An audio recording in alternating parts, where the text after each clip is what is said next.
Now, your Storm Track forecast first. Well, good Monday morning. We do have some clouds moving through right now. Temperatures are going to be kind of slow to warm up because of that, so we'll make it up into the upper 20s by about 9 or 10 o'clock. By the time we get to lunchtime, we should have temperatures in the mid to upper 30s and maybe a few more peaks of sunshine later on this afternoon as highs make it up into the lower 40s. That's just the start of a little warming trend we have through the middle of the week. We'll talk about those warmer temperatures plus when the bottom falls out too coming up. Now on KSNT News. 5:59, good morning to you on Monday, February 1st. This is KSNT News, and we started off with the Curtis House, an historical landmark in the capital city. It could be yours. The former home of the first vice president from Kansas is up for sale. KSNT News reporter James Ryan is live in downtown Topeka this morning. So James, you got to tour the home yourself. What is it like? David, it's an amazing home with stained glass, gorgeous woodwork, and a ton of history. Former Vice President Charles Curtis was the third owner of this home. It was built in 1878. It has 3 bedrooms and 1.5 baths. Due to its history, it's currently being sold as a commercial property. And real estate agent Joy Mestas says they are willing to wait for the right buyer. Whether that's a group or an endowment group, a historical society, we know that that's going to take a lot of time for us to sell it to the right person.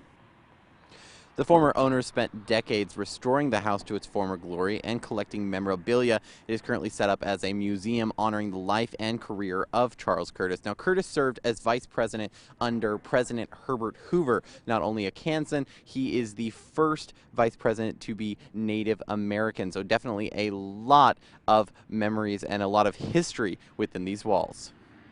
Live in downtown Topeka, James Ryan, KSNT News. All right, a lot of fascinating information there, James. Thank you so much. The Curtis House has been placed on the National Register of Historic Places, and the home currently has an asking price of $750,000.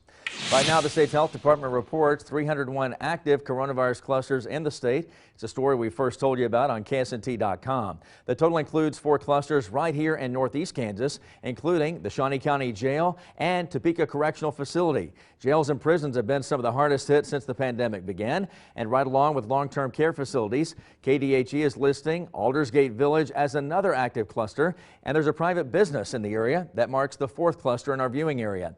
We have a link so you can see the health department's full list, and that's up at KSNT.com. Happening today, students at Washburn University are returning to in-person classes. University leaders say it applies to the School of Law as well, but not Washburn Tech. They decided to come back to in-person classes after the Shawnee County Health Department noted the positive trends locally regarding coronavirus cases. Washburn officials say they're using 5 different methods for teaching classes this spring semester. The in-person change applies specifically to courses with traditional lecture format or hybrid partial web delivery. Any class labeled remote or online on Washburn's class listings will not be taught in person. New this morning, students at the University of Kansas are also back on campus for the first time since before Thanksgiving. That goes back pretty far. You're seeing a live look now from our Skycam in Lawrence looking over campus, where university leaders say that students had a take-home COVID-19 test to complete and mail back before returning. Inside of the testing kit, you'll find yourself a testing vial, a list of instructions. Now students are back after getting the all clear to move into dorms for this spring semester. Labs analyzed over 7,000 tests and came up with 41 positive readings. That's just a fraction of the positive cases that we saw in the fall semester. It was pretty easy, honestly. I just did it when I woke up and mailed it in that day. It's hard to believe we've been through one semester and we're about to start another, and we'll do what we've done all along. We'll take it one day at a time and do the best we can do and see where it leads. The university provost, who you just heard from, says that KU is working on a campaign to get students vaccinated, and they're already thinking of ideas for graduation. KSNT News meteorologist Becky Taylor joins us now with a couple of decent days temperature-wise. I know you're happy about that. Yes. But boy, the weekend looks bitter cold. Oh yeah, so if you want to take advantage of some of the sunshine, maybe some of those nicer temperatures, probably going to have to do that before Wednesday this week. Well, I'm going to make some chili and soup ahead of time too, I think. Good plan. Start to do some meal prep, right? Right. We do have some mostly cloudy skies to start with this morning as we've got a deck of lower clouds working their way through, so you can see those showing up on our weather camera at West Topeka. We've got another look out of our Manhattan camera this morning at those low clouds. You can also sort of see kind of that hazy look to the sky. We do have some patchy fog in some of our locations, especially in our western counties. And that's where we're seeing mainly clear skies through a majority of the night, but those clouds are starting to creep on in from the north and east. You can tell that they're low clouds just based on the color here that they're showing up on our satellite. So higher clouds would typically be a more white color. These dark gray colors indicating that these are closer to the ground. So there's a look at our visibility this morning where we're down to about 3/4 of a mile in Marysville.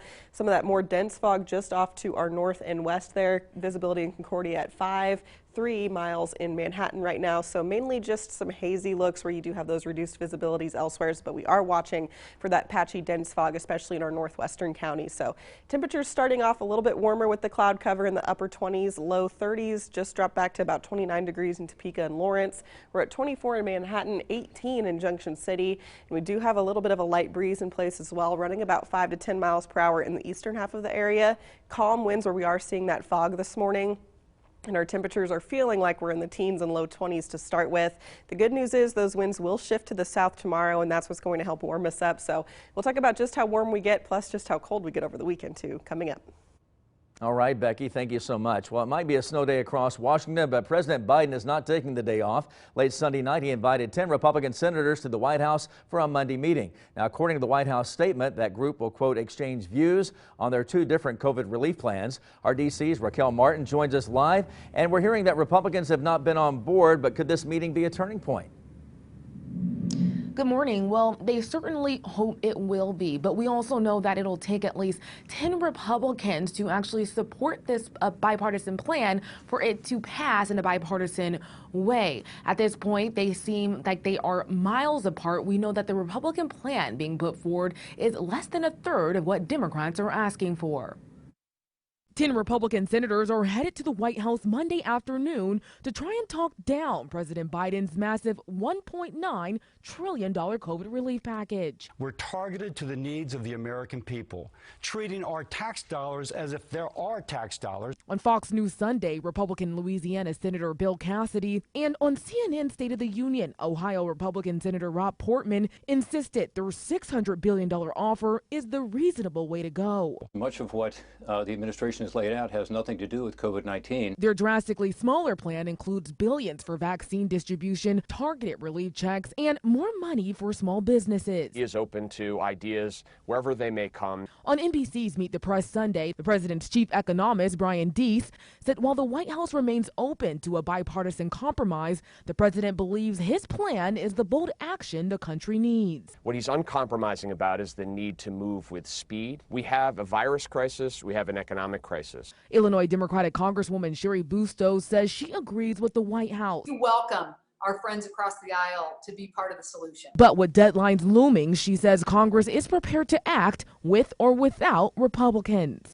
If there is an unwillingness to keep in mind the people, the small businesses, our communities, then we'll get the job done.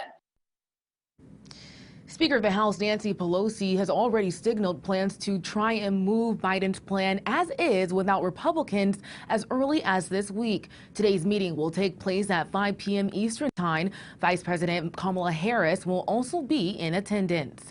For now, in Washington, Raquel Martin, back to you. All right, Raquel, thank you for that live update. Well, starting tonight, the CDC says that face masks will be required on public transportation. This applies to planes, trains, boats, and buses, and to transportation hubs like air terminals, subway stations, bus stations, and seaports. The mandate also covers subways, taxis, ride-hail vehicles, and ferries. Operators and transportation workers will also be required to wear a mask as well, and the mandate was issued after President Joe Biden signed an executive order calling for immediate action on mask wearing. New this morning, the coronavirus is adding an extra layer of difficulty to people already dealing with Alzheimer's and dementia. Researchers believe a lack of short-term memory and social interacting is taking a toll. My mom is in the late stages of Alzheimer's disease. Now, for years, Lori Beck has been a caregiver for her mom, Shirley, who's been at a facility since 2019. Lori used to be able to see her mom nearly every day and help her with those basic daily tasks. But now the pandemic has changed all that, and Shirley even tested positive for COVID. Daughter Lori thought it would never happen. I was very sad because here I was thinking, oh, she's in the late stages. It's not going to affect her. she's isolated, you know, in her mind. I was totally wrong. One of the things to kind of keep our brain active and healthy is that social interaction. And then when you're not getting it, that is really hard on those individuals. Brianna Tucker with the Alzheimer's Association says a lack of short-term memory may play a part in forgetting to do things like wash your hands and take other safety precautions. Advocates are encouraging people with loved ones battling the disease to keep up some interaction the best you can as safely as possible. Well, we're coming to you live from space. We've been watching the progress here for a good hour now as we briefly check in from time to time. 2 flight engineers from NASA are going to do some work on the International Space Station, and the spacewalk could last 6.5 hours as they try to wrap up battery replacement that started 4 years ago. And it is February 1st, and we are gaining 2 minutes at least of daylight from now through the end of the month. By the time we get to February 28th, we'll be gaining 2.5 minutes of daylight. So sunrise today at 7:28, sunset at 5:44. By the time we get to the end of the month, that sunrise happening at 6:56 and sunset at 6:14.